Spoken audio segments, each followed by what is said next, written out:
HarperCollins presents Dolly's Dream by Dilly Court.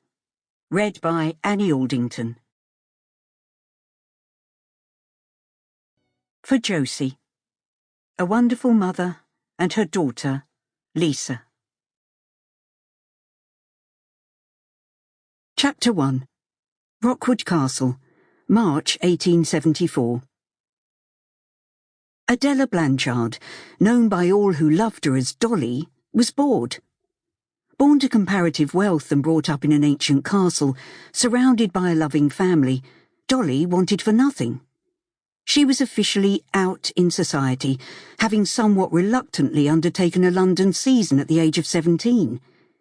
However, the eligible young men who were paraded before her had been a total disappointment to a girl who read romances and aspired to be an opera star like her grandmother.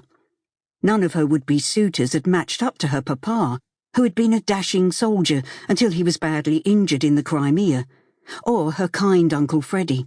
Freddie Ashton, now Lord Dorrington, was her much-loved surrogate uncle. It was well known within the family that Freddie had wanted to marry Aunt Nancy, but she had chosen Tommy Carey, her childhood sweetheart. Adela remembered their wonderful wedding in the village church one snowy Christmas.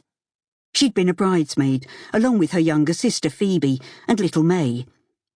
Many years ago, Aunt Nancy had adopted May and her brother Jack into the family, and had also rescued a dozen older boys who had fallen into a life of crime in the back streets of London.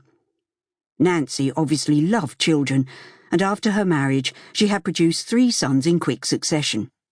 The Holy Terrors great-grandmama Hester called them, with good reason. Edward, Oliver and Percival Carey were lovable rogues. Dolly loved her family, but sometimes she pretended that she was an orphan, free from parental control, so that she could fulfill her dreams of becoming a diva. There was a thriving theatre just a couple of miles away at Greystone Park, the estate owned by Nancy, which she had brought to the Carey family when she married Tommy. People came from far and wide to enjoy the productions put on by Nick Gibson and Grandmama Felicia, who might be an old lady now, but she still held the reins when it came to choosing plays, operas and pantomimes. It was a family business, and yet she, Dolly Blanchard, was excluded.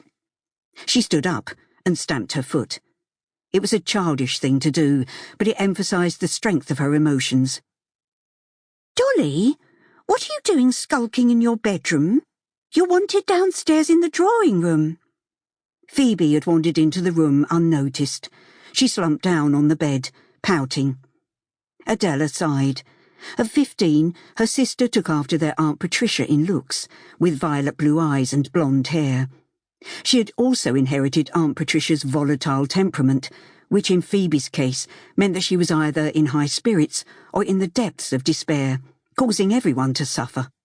Phoebe might have a deceptively fragile beauty, but Dolly was satisfied with her own looks. Her abundant curly golden hair and perfect nose were attributes that would serve her well if she ever managed to fulfill her ambition and tread the boards. The young men who had courted her in London had often remarked on her large cornflower blue eyes, and Dolly knew how to flutter her long eyelashes in receipt of a compliment. However, no matter how many compliments she received, she managed to keep her head and dismissed the flattery for what it was. "I am not skulking, as you so elegantly put it, Phoebe. I just wanted a few minutes away from the family. Great-grandmama Hester is laying down the law again. Not that anyone takes any notice of her these days, but it does get rather tiresome. May and I are going to Rockwood House to see Cousin Charlotte. Why don't you come with us?"